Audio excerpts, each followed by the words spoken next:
बोलो धर्म सम्राट युग चेतना पुरुष सदगुरुदेव परमहंस योगी राज श्री शक्ति पुत्र जी महाराज की जय। माता भगवती आदि शक्ति जगत जननी जगदम्बे मातु की जय। श्री पंच ज्योति शक्ति तीर्थ सिद्धाश्रम धाम की जय। परम पूजनीय तपस्विनी शक्तिमयी माता जी की जय। पूज्य दंडी सन्यासी स्वामी राम प्रसाद आश्रम जी महाराज की जय। बोलो सच्चे दरबार की जय। सभी देशवासियों को, सभी सनातनियों को एवं सभी संत समाज को, युवा साथियों को, माताओं बहनों को, बेटियों को, बुजुर्गों को भगवती मानव कल्याण संगठन की ओर से नए वर्ष की हार्दिक शुभकामनाओं के साथ सादर जय माता की, जय गुरुवर की। देशवासियों, जैसा कि आप सभी जानते हैं, धर्म सम्राट युग चेतना पुरुष परमहंस योगी राज श्री शक्ति पुत्र जी महाराज का अवतरण धर्म की रक्षा के लिए, अधर्म के नाश के लिए हुआ है। गुरुवर तीन धाराओं के सृजनहार हैं। तीन धाराओं के माध्यम से गुरुवर के लाखों करोड़ों साधक, शक्ति साधक जो नशे मान से मुक्त चरित्रवान हैं, राष्ट्र रक्षा, धर्म रक्षा, मानवता की सेवा में दिन रात लगे हुए हैं। अपने स्वयं के उपार्जित धन से जो अपना जीव को उपार्जन करते हैं एवं उसमें से भी कमाई का 10वां हिस्सा परोपकार के कार्यों में लगाते हैं। ऐसे चेतनावान गुरुवर, ऐसे धर्म का पथ दिखलाने वाले गुरुवर के चरणों में हम कोटि कोटि नमन करते हैं। भाइयों बहनों, जब गुरुवर का अवतरण ही धर्म की रक्षा के लिए हुआ तो गुरुवर अधर्म के विरुद्ध आवाज उठाते हैं। विसंगति कहीं भी हो, चाहे राजनीतिक क्षेत्र में हो, चाहे धर्म क्षेत्र में हो, गुरुवर अपनी पुरजोर आवाज पिछले 25-30 वर्षों से उठा रहे हैं। गुरुवर ने पिछली कार्यकर्ता बैठक जो दिसंबर माह में हुई थी, उसमें भी गुरुवर ने एक आवाज उठाई। गुरुवर ने कहा, वर्तमान के कथावाचक, कुछ कथावाचक ऐसे हैं जो वंदनीय हैं हमारे लिए, समाज को सच्चा ज्ञान दे रहे हैं, लेकिन कुछ कथावाचक मूल शास्त्र की बात को एक तरफ रख के और रास रंग की बातें समाज को सुनाते हैं, समाज को दिशा भ्रमित करते हैं। जब गुरुवर ने यह कहा कि इसी तरह से मां राधा के नाम को भी गलत रूप में प्रचारित किया जा रहा है, गुरुवर ने माता राधा का अपमान नहीं किया। गुरुवर ने कहा कि अगर ऐसे ही माता राधा का इस तरह से तुम गुणगान करोगे जिस शैली में तुम कर रहे हो, तो जो मूल सत्य है, माता आदि शक्ति जगत जननी जगदम्बा, जो निखिल ब्रह्मांड की जननी, कोटि ब्रह्मांडों की जननी, ब्रह्मा विष्णु महेश की जननी, उनके सब अंशावतार हैं माता सीता और माता राधा। जैसे कि हम माता की आरती में रोज पढ़ते हैं, माँ राम कृष्ण तू सीता ब्रजरानी राधा, तो गुरुवर ने यह कहा कि वो माँ की अंश अवतार हैं, समय समय पर माँ रूप रखती गई, अपने कार्य करती गई जब जैसी जरूरत पड़ी। लेकिन जो विराट सत्ता है, जो अभेद हैं, अजन्मा हैं, अविनाशी हैं, वो माता भगवती आदि शक्ति जगत जननी जगदम्बा हैं। ये पूज्य गुरुदेव जी ने कहा था। लेकिन वही है, सभी जानते हैं कि कहीं नकली दवाई दी जा रही हो, वहीं कोई असली दवाई देने वाला आ जाए तो नकली दवाई वाले को मरीज की चिंता नहीं रहती, उसे अपनी दुकान की चिंता होने लगती है। ऐसा ही एक महाठग धूर्त निकल के सामने आया जिसका नाम है प्रशांत। यूट्यूब पे मैंने सुना, लिखा था पंडित प्रशांत। मैंने कहा पंडित तो कहूंगा नहीं, क्योंकि ये पंडित नहीं, ये खंडित है, इसका ज्ञान भी खंडित है और ये खंडित है, इसलिए मैं पंडित तो कहूंगा नहीं। इसने इतनी बात सुनकर पूरे देश में प्रचार करना शुरू कर दिया कि हमारी किशोरी जी का अपमान किया है, हमारी राधा जी का अपमान किया है, और पता नहीं मेरे आराध्य और मुझ जैसे करोड़ों शक्ति साधकों को जीवन प्रदान करने वाले आराध्य को इतने अश्लील शब्दों में इसने इतने अश्लील शब्दों का उपयोग किया, किशोरी जी का अपमान किया है। अरे धूर्त, बिना सींगों के सांड, किशोरी जी तेरे बाप की मिल्कियत नहीं है। अगर वो माँ की अंश हैं तो वो जन की हैं किशोरी जी। जो उनका रूप है, जो उनका स्वरूप है, उनको हम भी मानते हैं, लेकिन किशोरी जी का अपमान किया है शक्ति पुत्र जी महाराज ने। इस तरह से कितने कितने भक्तों को अपनी तरफ मिलाना चाहता है, समाज को बेवकूफ समझा है। परम पूज्य गुरुदेव जी ने, मैं सभी सनातनियों से आग्रह करूंगा, कभी माता राधा का अपमान नहीं किया। गुरुवर ने तो वो कहा है कि मूल सत्य बताओ, ऐसे बताओगे आज इस तरह से, कल उस तरह से, तो व्यक्ति मूल तत्व को कैसे समझ पाएगा? मूल तत्व से व्यक्ति कैसे जुड़ पाएगा? भटकता रहेगा, मूल सत्य से वंचित रहेगा। गुरुवर ने वो कहा था। लेकिन ये साण इतना बिफर गया, इतना बिफर गया कि परमहंस योगीराज श्री शक्ति पुत्र जी महाराज पर इसने चारित्रिक लांछन तक लगा दिया। इसीलिए मैंने कहा है पंडित कहलाने के लायक नहीं है। व्यासपीठ को लजाने वाले काले कौवे, अज्ञानता की गटर के गंदे कीचड़, काले कौवे सफेद वस्त्र पहनकर, बगलों जैसे सफेद वस्त्र पहनकर अपनी काले को ढकने वाले काले कौवे, तूने परमहंस योगीराज श्री शक्ति पुत्र जी महाराज पर चारित्रिक लांछन लगाया, जिनका जीवन एक ऋषि का जीवन है, जो आदि ऋषियों की परंपरा को इस कलिकाल में निभाने के लिए अवतरित हुए हैं। 18 से 20 घंटे रोज नित्य साधना करते हैं गुरुवर माँ के चरणों में पूरे विश्व कल्याण के लिए, और सारे कार्य चेतना तरंगों से करते हैं। इस भारत में ही नहीं, विदेशों में भी जिनके शिष्य जन सुधार के वो कार्य कर रहे हैं कि तुम्हारी औकात नहीं वो समझने की भी, क्योंकि तुम्हारा तो वास्ता ना कभी योग से पढ़ा, ना ध्यान से पढ़ा, ना भक्ति से पढ़ा। तुम सिर्फ समाज को यही रास रंग की कथाएं सुनवा सकते हो। ऐसे होते हैं कथावाचक। व्यासपीठ पर बैठकर ऐसा बोला जाता है, ऐसे किया जाता है। आज तुम्ही जैसे कुछ नकली कथावाचकों की वजह से पूरा समाज भटक रहा है। कृष्ण के प्रति एक अलग भाव समाज के बन रहे हैं और माता राधा के प्रति अलग भाव बन रहे हैं। कृष्ण भगवान कर्म योगी थे, कभी कर्म की शिक्षा नहीं दे सका लोगों को। कितने लोगों को कर्मवान बना दिया। बस कृष्ण भगवान का नाम लिया तो रास रंग के लिए लिया। तुम ही लोगों ने, तुम ही अज्ञानियों ने कृष्ण भगवान को छलिया और रसिया बना डाला। तुम क्या कहता है बार बार कि शास्त्रार्थ की चुनौती दी है, 24 घंटे में स्वीकार कर लोगे तो ठीक है, नहीं तो मैं हार मान लूंगा। अरे तेरे ही मानने से सब कुछ होता है। तू शास्त्रार्थ की चुनौती देता है, 10-20 संस्कृत के श्लोक रट लेता है तो शराबी भी रट लेता है, एक जुआरी भी रट लेता है। उन युग चेतना पुरुष को चैलेंज देने के लिए शास्त्रार्थ की, अरे पिछले 25-30 वर्ष से गुरुवर साधनात्मक तप बल की चुनौती दे रहे हैं। तब कहां छुपा था चूहा बिल में? तब तो शायद तेरा जन्म भी नहीं हुआ था। तब से चुनौती गुरुदेव जी दे रहे हैं विश्व अध्यात्म जगत को अपने साधनात्मक तप बल की। तू शास्त्रार्थ की चुनौती देके, वो भी अपने घर में बैठकर, और क्या कह रहा है कि 24 घंटे तक नहीं स्वीकार करोगे तो मैं हार मान लूंगा, मैं पोल खोल दूंगा। जिस कीर्ति क्रांति पत्रिका का तू बड़े विस्तार से विवरण दे रहा है, इतना गौरवान्वित हो रहा है जैसे कोई खजाना मिल गया हो। अरे पोंगा पंडित, वह कीर्ति क्रांति में बता दूं समस्त देशवासियों को, परमहंस योगीराज श्री शक्ति पुत्र जी महाराज के अग्रज विधाता स्वर्गीय राम खिलावन शुक्ल जी, हमारे पूज्य बाबूजी, उनकी हत्या जिन लोगों ने की थी, वह 5 लोग आज आजीवन कारावास की सजा भोग रहे हैं। उन्हीं 5 लोगों ने उमेश दीक्षित से मिलकर एक फर्जी पत्रिका का प्रकाशन किया था। तू भी उन अपराधी हत्यारों के षड्यंत्र में आ गया, उनकी साजिश में फंसता जा रहा है और कीर्ति क्रांति का बखान कर रहा है। मैंने उस पत्रिका का पिछले वीडियो में भी नाम रखा था, वो कीर्ति क्रांति नहीं, वो कीर्ति भ्रांति है। समाज में भ्रांति फैलाने के लिए, पूज्य गुरुवर के खिलाफ जनाक्रोश लाने के लिए, लेकिन वो सफल नहीं हुए।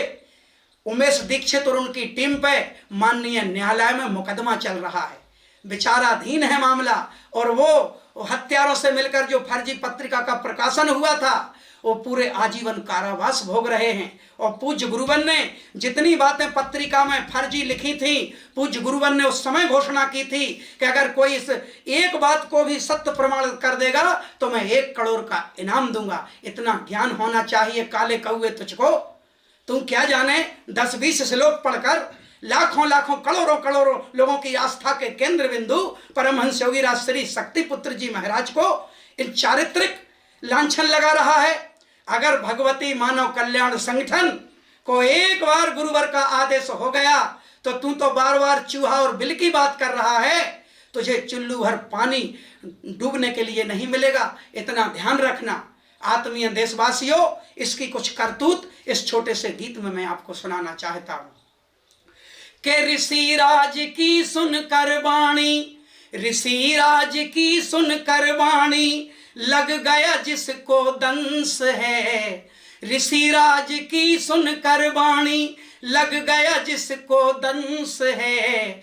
सुनो रे भैया मथुरा नगरी में कलयुग का कंस है। सुनो रे भैया मथुरा नगरी में कलयुग का कंस है। देशवासियों, हम तो समझते थे कि कंस द्वापर युग में कृष्ण कन्हैया के हाथों मारा गया है, लेकिन अभी अभी 2-3 दिन से पता चला कि नहीं, जब कंस मरा था तो अपने कुछ छोटे छोटे अंश छोड़ के गया था, उन्हीं अंश से फिर एक कंस पैदा हो गया है।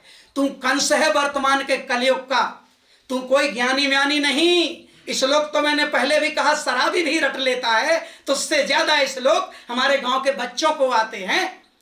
सुनो रे भैया मथुरा नगरी में कलयुग का कंस है। झूठे ज्ञान की अकड़ को लेकर व्यास पीठ पे बैठ रहा। झूठे ज्ञान की अकड़ को लेकर व्यास पीठ पे बैठ रहा। लेके नाम राधा मैया का भक्तों से धन ऐंठ रहा। मेरे गुरुवर के लिए क्या कह रहा था कि भाइयों बहनों, मैंने सब कुछ पता कर लिया है।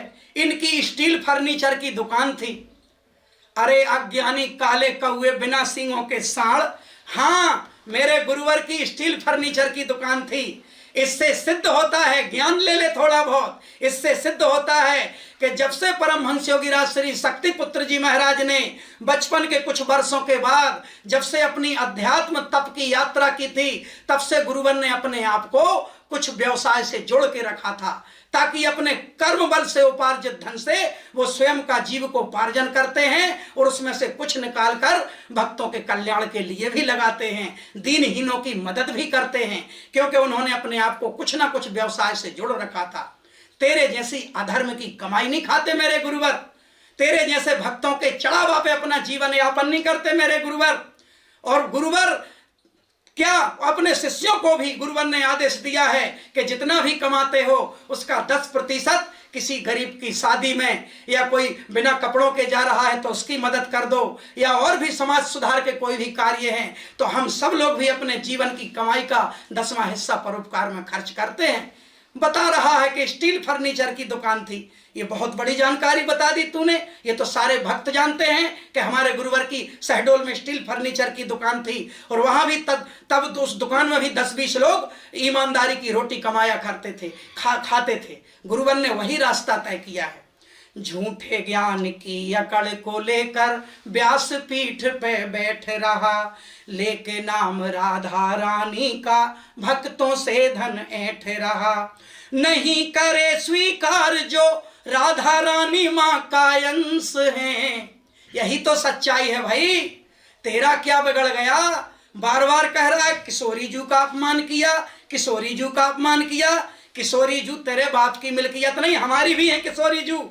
इन लाखों लाखों सनातनियों की है किशोरी जू, लेकिन मूल सत्य की तरफ इंगित किया गुरुवर ने कि मूल तत्व कोई और है, ये अंश है, इसमें क्या बुरा कहा। और जब जब जहां जरूरत पड़ेगी वहां मुखरता से मेरे गुरुवर बोलते हैं। दिल्ली में महाशंखनाद हुआ तो दिल्ली में बोले, रायपुर में महाशंखनाद हुआ तो रायपुर में बोले, लखनऊ में महाशंखनाद हुआ तो लखनऊ में बोले, भोपाल में महाशंखनाद हुआ तो भोपाल में बोले, चंडीगढ़ में महाशंखनाद हुआ तो चंडीगढ़ में बोले। तू क्या समझता है तेरे जैसे कुएं के मेंढक जैसा दायरा नहीं गुरुवर का। गुरुवर विराट हैं और गुरुवर साधनाओं को, योग को, शक्ति साधकों को विस्तार दे रहे हैं। अरे नहीं करे स्वीकार जो राधा रानी माँ का अंश है। सुनो रे भैया मथुरा नगरी में कलयुग का कंस है। खुद को ज्ञानी कहता फिर भी शब्दों का ना होश रहा। इससे संस्कार पता चलते हैं तेरे, जो गुरुवर के लिए अपशब्दों का उपयोग किया। इससे मैं तो दंग रह गया कि कोई वेद पढ़कर यह स्थिति प्राप्त करता है तेरे जैसी। वेद क्या सिखलाते हैं, वेदों में क्या मूल सार छिपा है, मैं बताता हूं। बहुत श्लोक सुनाए तूने पिछले 3-4 वीडियो में, मैं बताता हूं, यही श्लोक बताता रहा। समस्त सनातनियों से निवेदन है, वेद व्यास जी, महर्षि वेद व्यास जी, जिन्होंने 18 पुराणों की रचना की थी, उन्होंने साथ में यह भी कह दिया था कि ये पुराण हमने हम जैसों के लिए ही बनाए हैं, और आम समाज के लिए तो सिर्फ इतना लिख रहा हूं, अष्टादश पुराणेषु व्यासस्य वचन द्वयम परोपकारः पुण्याय पापाय परपीडनम। ये व्यास जी का ही लिखा हुआ है। अष्टादश पुराणेषु व्यासस्य वचन द्वयम, मैं व्यास जी 18 पुराणों में 2 ही वचन बोलता हूं। अष्टादश पुराणेषु व्यासस्य वचन द्वयम परोपकारः पुण्याय, परोपकार करोगे तो पुण्य मिलेगा, और पापाय परपीडनम, दूसरे को पीड़ा पहुंचाओगे तो पाप लगेगा। यह है मूल सत्य। यही सत्य गुरुदेव जी समाज को बता रहे हैं। बाकी तो विस्तार है, परमात्मा की माया है, जगदीश्वरी परमेश्वरी की माया है, उसका तो कोई पार नहीं है, लेकिन बाकी विस्तार है। लेकिन उन पवित्र ग्रंथों को भी तुम जैसे चाटुकारों ने मात्र रोजी रोटी का जरिया बना लिया, और कृष्ण को छलिया, राधा को रसिया बना के रख दिया। अगर इतना ही मां का स्वरूप मानते हो तो उनकी मूल स्थिति समाज को बताओ, तुमने समझी हो तो। इस श्लोकों से क्या होता है, मेरे गुरुवन ने प्रकृति से एकाकार किया है, और डंके की चोट पे कह रहे हैं पिछले 30 वर्ष से कि मैं प्रकृति से एकाकार हूं, मेरे शब्द प्रकृति के शब्द हैं, और जब चाहूं जहां चाहूं मैं प्रकृति के दर्शन कर सकता हूं। क्यों मिर्ची लगी? तुमने क्या पाया? तुमने किया राधा रानी से एकाकार, तुमने किया वेदों का एकाद मंत्र सिद्ध, चले हैं अश्लील शब्द बोलने। खुद को ज्ञानी कहता फिर भी शब्दों का ना होश रहा, और खुद को सत्य का ज्ञान नहीं और झूठा ज्ञान परोस रहा। झूठे ज्ञान की लंका का, झूठे ज्ञान की लंका का निश्चित होना विध्वंस है। लाल बंदर सोच रहा होगा ऐसा कहने से बहुत सारे हमारी तरफ आ जाएंगे। समाज भोला भाला अवश्य है, लेकिन अज्ञानी नहीं है। और ये शक्ति पुत्र जी महाराज के ही नाम का प्रभाव है कि भले तूने निंदा में लिया, भले तूने गलत उपयोग किया नाम का, लेकिन तेरे मुख से कुछ नाम मेरे गुरुवर का निकल गया, तो उसी का परिणाम है कि जो तेरे 24 व्यूज थे आज वो 2-4 हजार पे पहुंच गए हैं। ये होता है एक योगी के नाम का प्रभाव। कितने लोग देखते थे तेरे चैनल को? 20 लोग, 25 लोग, आज मात्र गुरुवर का नाम लेने से। इसलिए नाम के लिए तू मर रहा है, मेरे गुरुवर नहीं। मेरे गुरुवर तो एकांत साधना में प्रचार प्रसार से दूर रहकर सिर्फ माँ के चरणों की साधना करते हैं। प्रचार प्रसार हम लोग करते हैं सत्य धर्म का पूरे देश में और विदेशों में भी। झूठे ज्ञान की लंका का निश्चित होना विध्वंस है। सुनो रे भैया, मथुरा नगरी में कलयुग का कंस है। ध्यान साधना योग पे जिसकी रत्ती भर भी पकड़ नहीं। 4 बजे उठ के ब्रह्म मुहूर्त में साधना करके जब सूर्य निकलता है तब गुरुवर के सारे शिष्यों की साधना हो चुकी होती है विश्व कल्याण के लिए। ये होता है धर्म का मार्ग। सिर्फ वहां बैठकर कन्याओं को नचाकर, राधा रानी के झूठे मूठे प्रसंग सुनाकर, या तो वो बताओ जो माता राधा ने वास्तव में किया है, झूठा ज्ञान परोस के और बस कन्याओं को बुलाकर नचा लिया। ये भक्ति नहीं है। इसी से समाज भटक रहा है। जब भक्ति भीतर से प्रकट होती है तो आत्मा नाचती है, अंतर मन नाचता है। ये शरीर का डोलना तो बाह्य क्रिया है। अभी तुमको एकाग्रता आई ही नहीं और न किसी को ला पाए। ध्यान साधना योग पे जिसकी रत्ती भर भी पकड़ नहीं। इतना बेशरम इतना अधर्मी, जाति इसकी अकड़ नहीं। लेकिन जाएगी, थोड़ा समय लग सकता है लेकिन जाएगी। कैयकों की गई है, तुम्हारी भी जाएगी। ध्यान साधना योग पे जिसकी रत्ती भर भी पकड़ नहीं। इतना बेशरम इतना अधर्मी, जाति इसकी अकड़ नहीं। अरे काला कौवा देखो खुद को, काला कौवा देखो खुद को, समझ रहा के हंस है। तुम हंस नहीं हो, तुम काले कौवे हो। काला कौवा देखो खुद को, समझ रहा के हंस है। सुनो रे भैया, मथुरा नगरी में कलयुग का कंस है। सुनो रे भैया, मथुरा नगरी में कलयुग का कंस है। और पूज्य गुरुदेव भगवान ने जो कहा है कि ये बाह्य ग्रंथ जिन महापुरुषों ने लिखे वो उस स्थिति को प्राप्त थे, लेकिन आत्म ग्रंथ से सारे ग्रंथ निकलते हैं। इन ग्रंथों से आत्मग्रंथ नहीं, आत्मग्रंथ से सारे ग्रंथ निकलते हैं। आत्मा से, प्रकृति से वही एकाकार हो सकता है जिसने पहले खुद को जाना हो।